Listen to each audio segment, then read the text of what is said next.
What's up, tribe? How you guys doing? Go ahead and hit that subscribe button. I hope you like this video. This is your review excuse me, for Queen Season 1, Episode 9. I know this review is late, but baby, we're going to go ahead and get caught up, okay?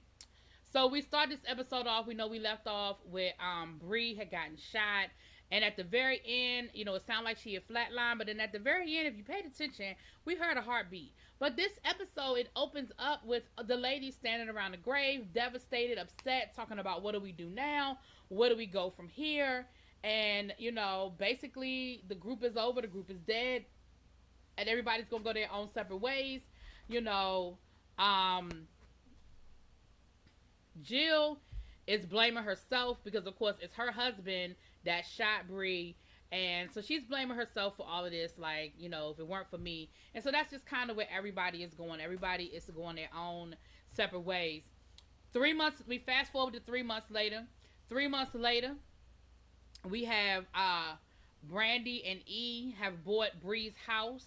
And that's where they're living with their daughter, even though they are just roommates. Okay, there's no relations going on. There's no sexual relations going on. They are just friends that are raising, you're not raising their daughter, but trying to figure out a family, dynamic.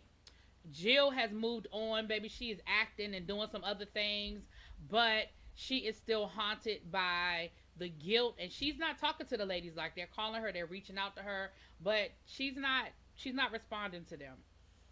Valeria, you know, fake J-Lo, she's in the studio and she's got this engineer who is all business. You know, she's trying to get some input from him and he was like, yeah, you did good. She was like, but did you like it? He was like, yeah, it was cool. She was like, but do you think I should do it again? He was like, no, it's perfect. So then finally she is like, listen, what is going on? Like, what's going on with you? And he was like, look, I'm trying to be professional, okay?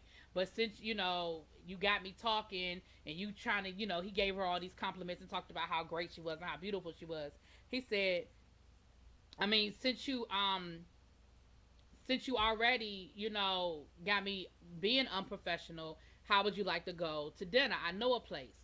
So it was really cute. They go out to dinner. They close down the restaurant. They're talking. It's, you know, they're vibing. So they close out the restaurant and the owner of the restaurant knew him because he was like, I know a place. So then the owner of the restaurant was like, yo, man, I'm sorry. I'm going to have to, like, you know, y'all got to go. Like, I got to get my people home. He was like, okay, well, I know a place. So then they go to, like, this little after hours spot, you know, little bar area. They're talking again up, you know, they're talking. Everything is great. And that place is getting ready to close and they got to leave.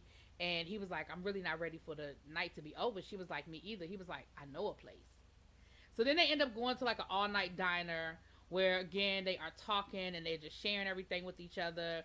You know, just talking about, and then they get to talking about relationships and what they're looking for and do they want kids and all of that. And so finally they kiss and he was like, listen, you want to get out of here? I know a place.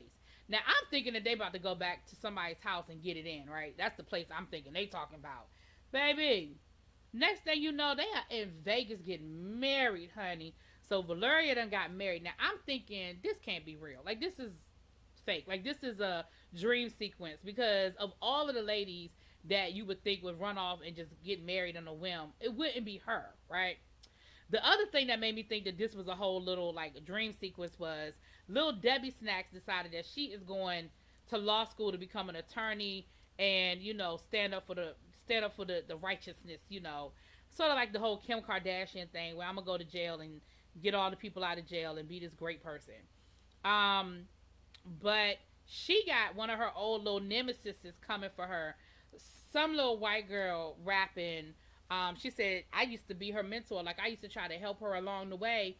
And here she is coming for me. She made a diss track and everything with her old crew. Remember her old, Lil Debbie Snacks old crew? Well, now they're hanging out with the white girl. And they're helping the white girl come for Lil Debbie. And she was like, I'm not going to respond. I'm not going to respond. I'm not going to respond. I am not going to respond. But then they corner her at this restaurant. They set her up. Because the white girl calls her and says, look, I'm so sorry. You know, I was just trying to get some clout off of you. You know, girl, can we talk? You know, I'm really sorry. So she shows up thinking that this is like an honest little, like, connection. And it ended up being she's setting her up. It ended up being some old bull hockey. They tried to make it go viral, put it on the internet and all that good stuff. So, yeah, Little Debbie Snacks. I think that's where I left off. Sorry, y'all. Little Debbie Snacks. I think her name is Cash Mermaid or some crazy child. She done set her up to come down there, and they were trying to make a viral moment, and she wouldn't give it to them, but they made her look like she was scared. So when she saw the video back of of them approaching her, of course, then she was mad, and she was like, "Oh nah, I'm getting in that studio. Let me get in that studio." Now, while this is going on, Naomi then ran into Lady Z, played by Remy Ma. Now, this is what I did not know. I did not know that Remy Ma was already working on. She was already a writer for the show. She helped write some of these rap lyrics. She helped write these lyrics. I said, I know that's right, Remy. But come to find out, Remy is playing one of Naomi's rivals from back in the day. They used to go at it. Naomi was like, yo, she was the best lyricist in the game. Like, me and her used to battle back and forth, and they found her. She was bagging groceries down to the grocery store. And Little Debbie Snacks was like, well, we know who won that battle. And she was like, nah, she was so good. It's a tragedy that she's not still making music. And they found out, she basically attacked her former producer, who's like this big time, like a Diddy like producer today. He's like one of the biggest producers in the game. And so of course she instantly is interested in trying to get her back in the studio. And she tells her she's not interested. She said, listen, I'm living my life. Like, I don't have to worry about, she said, the music industry is some bullshit. I don't have to worry about the pressures of the industry. I don't have to worry about, all the bullshit that comes along with it. I'm good, but I'm good. Like, leave me alone. I ain't tripping.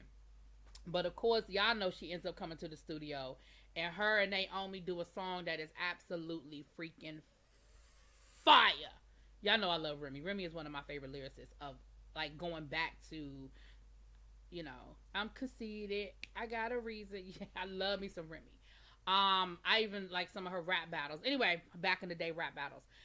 It's a whole thing there. But anyway, so, but after they leave the studio, because she's like, after she makes the song, she was like, nah, I was just blowing off some steam. I'm not trying to get back in the industry. I'm not trying to make no albums.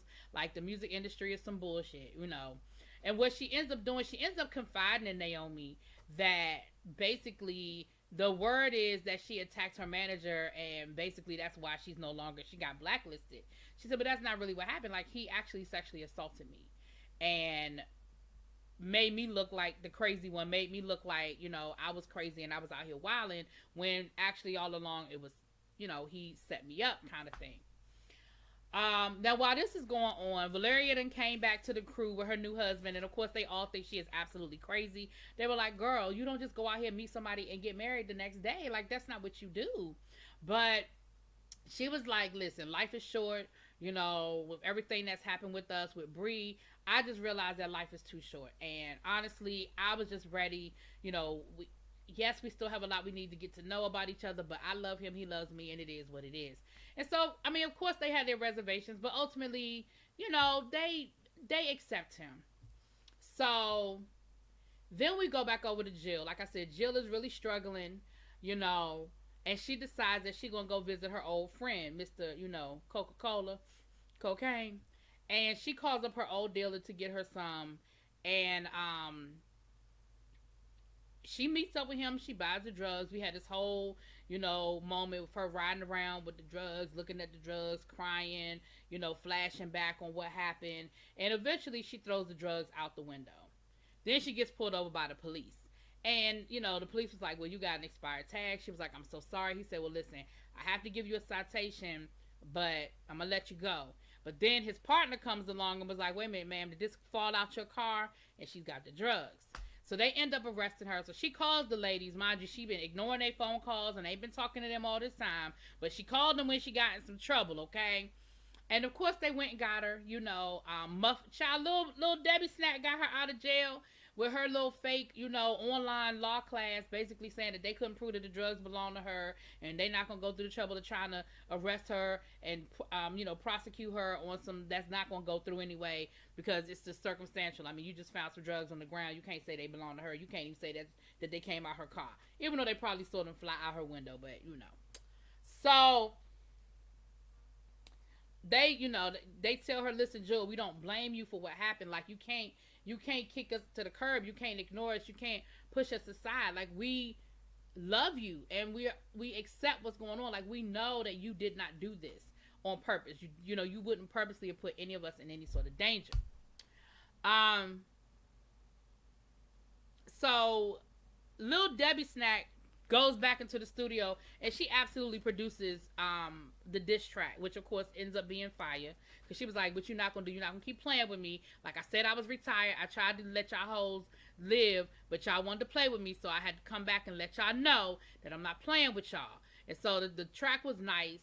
And of course now all of the record labels are calling her back, the ones that dropped her and everything else. Now they want her to come back because she got this little hit, this little diss track. But they decide, we are sick of this. We are sick of the music industry trying to tell us what to do, how to do. The music industry is full of men telling women how to dress, act, be, and they keep us, basically they keep us bound to them at their whim. And when they decide they're done with us, they move on.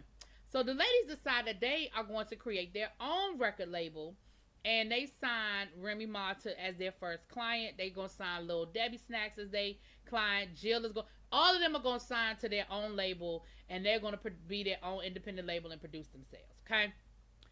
So that is how the episode ends. And then we see the ladies call Brianna. I told y'all, I knew Brie wasn't dead because I remember her heart beating at the end. But remember, Eve has left the show for a while because she's pregnant. So I'm thinking she's gone for the rest of the season. Maybe she'll come back next season. But we see that she's on some island somewhere with her churn, living her best life, not thinking about nothing. She see that phone ring and she see it's Naomi. Baby, she hits that thing on silent, turns it over, and she takes her babies down to the beach, okay?